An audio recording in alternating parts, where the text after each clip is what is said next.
Hindi stories. हथौड़ा और चाबी, एक प्रेरणादायक कहानी। किसी शहर की पुरानी संकरी गलियों में एक छोटी सी ताले चाबियों की दुकान थी। वहां हर तरह के ताले और चाबियां मिलती थीं। कुछ पुराने जमाने के भारी ताले, तो कुछ नए जमाने के डिजिटल लॉक। लोग वहां ताले खरीदने, खोई हुई चाबियों की डुप्लीकेट बनवाने या पुराने ताले खुलवाने आया करते थे। दुकान के एक कोने में एक मजबूत, भारी और ताकतवर हथौड़ा भी रखा रहता था। उसका उपयोग तब होता जब कोई ताला खुलने से इनकार कर देता और उसे तोड़ना ही आखिरी रास्ता होता। लेकिन ऐसा कम ही होता था, इसलिए हथौड़ा ज्यादातर समय कोने में चुपचाप पड़ा रहता और सबको बस देखता रहता। वो सोचता, मुझ में इतनी ताकत है कि लोहे को मोड़ सकता हूँ, फिर भी मुझे कोई खास नहीं समझता, जबकि ये नन्ही सी चाबी हर ताले को खोलने में माहिर है। आखिर उसमें ऐसा क्या है जो मुझ में नहीं? दिन ब दिन हथौड़े के मन में यह सवाल गहराता गया।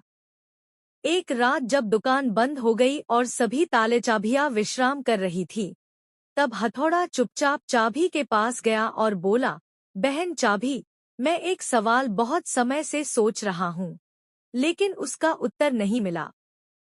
चाबी मुस्कराई और बोली, पूछो भाई, जो कुछ मैं जानती हूँ जरूर बताऊंगी। हथौड़ा बोला, तुम इतनी छोटी, हल्की और नाजुक हो, फिर भी हर ताला तुम्हारे सामने झुक जाता है। और मैं, जो इतना ताकतवर हूँ, जब किसी ताले पर वार करता हूँ तो वो टूट तो जाता है, लेकिन खुलता नहीं। ऐसा क्यों होता है? चाबी थोड़ी देर सोचती रही, फिर कोमल स्वर में बोली, भाई हथौड़ा, फर्क सिर्फ दृष्टिकोण का है। तुम ताले पर जोर आजमाते हो, उसे डराते हो, चोट पहुंचाते हो। वह डरकर टूट जाता है, लेकिन कभी नहीं खुलता। जबकि मैं ताले के अंदर जाती हूँ, उसे भीतर से समझती हूँ। मैं बिना किसी चोट के, उसकी जटिल बनावट को पढ़कर, बड़े ही स्नेह से उसे उस भाषा में समझाती हूँ जिसे वह जानता है।